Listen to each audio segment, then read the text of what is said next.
Hi, welcome back to Azimuth Podcast. I'm here with my wife, Kimberly McNabb, and I'm Barrett McNabb.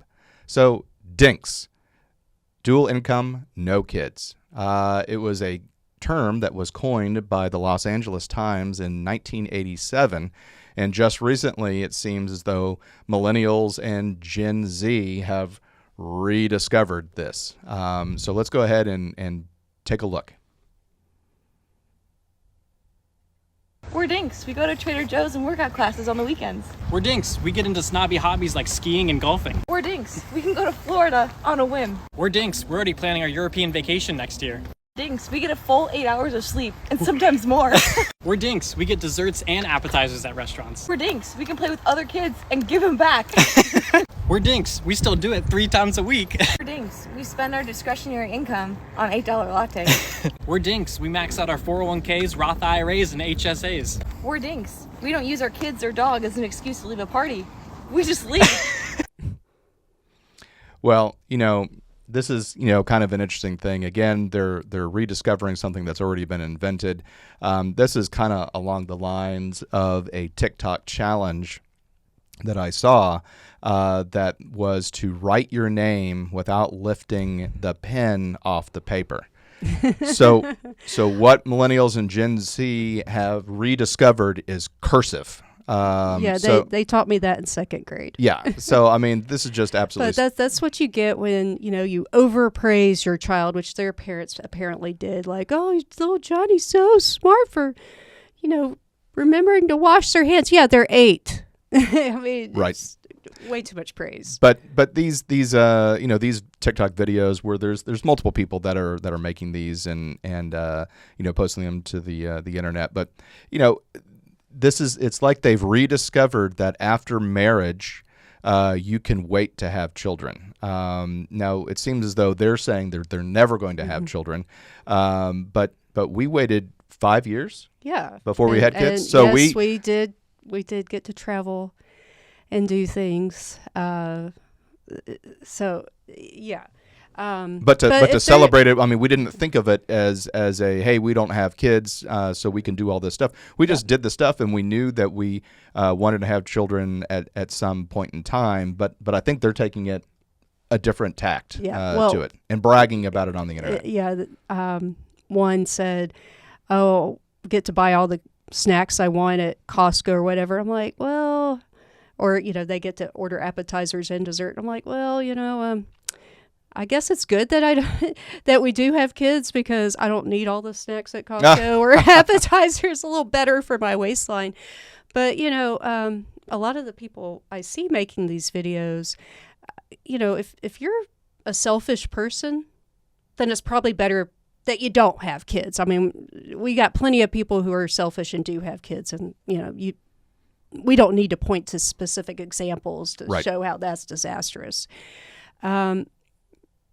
But I mean, are they going to be fulfilled later in life? I mean, are they going to feel that they missed out? I mean, there was a recent article that I read, and it was a woman who was either 39 or she just turned 40, and she is kind of lamenting the fact that she never had kids. She was previously married, and the husband wanted to have children, and she just kept telling him, hey, look, I don't want to have children. It's not something you can compromise on. Yeah, exactly. I mean, it's there's kind of a binary thing that's going to happen. Either you do have children or don't have children. But she wound up getting a divorce and living her best life, only to realize that she made a mistake. And that maternal instinct or paternal instinct, whichever you have, it can hit later because, I had plenty of friends at 22 had 2 kids, and I was like, oh my goodness.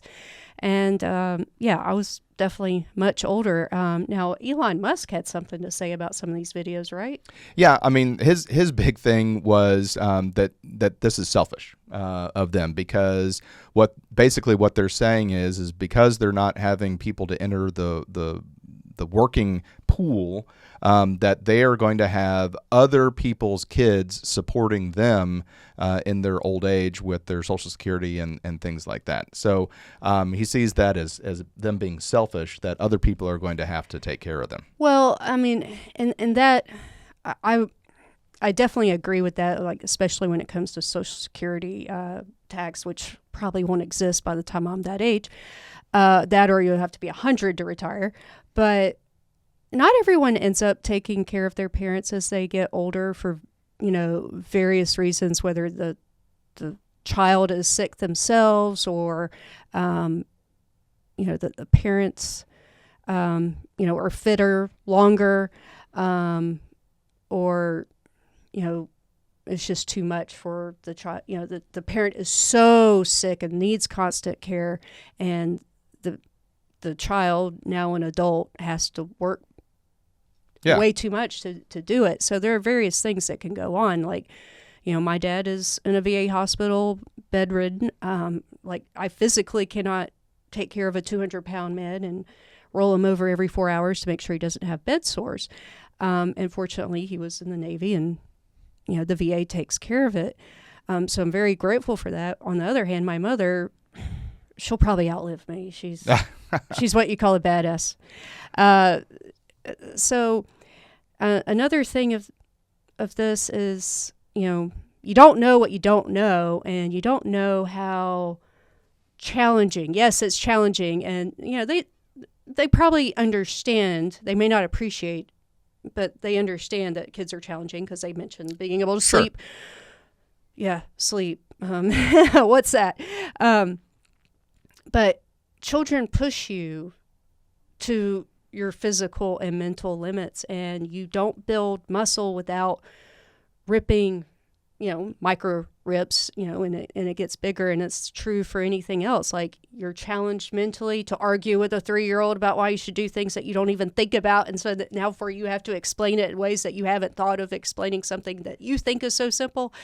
And then kids are copies of us, and sometimes it's our worst habits, and then we see it in someone else. We're like, oh God, do I do that? Do I talk that way? Do I have that bad attitude? And they got it from me. I need to work on me being a better person. And so if you don't have someone mirroring that back to you, you don't realize it.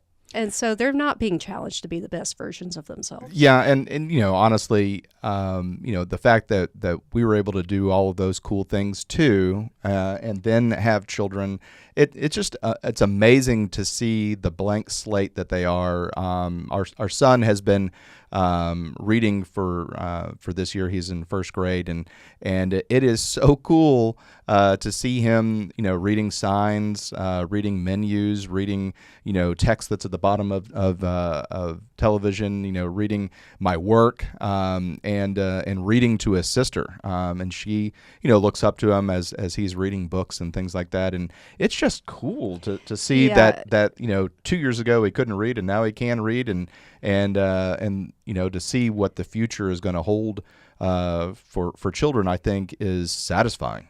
Yeah, and if these people have ever seen anyone have like that big aha moment, like reading or figuring out a math problem or something, that is pretty rewarding. It is.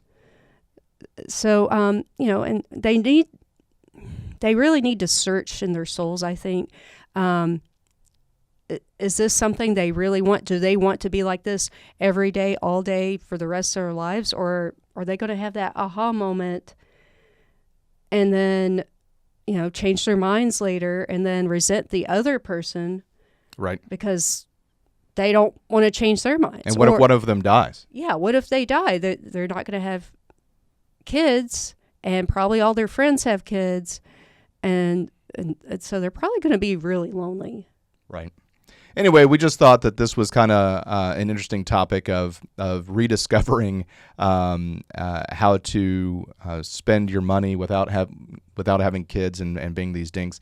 1987, you didn't rediscover anything, or you didn't reinvent the wheel. You didn't invent anything. This is all a rediscovery, just like that TikTok challenge on doing cursive. You didn't invent that. So sorry.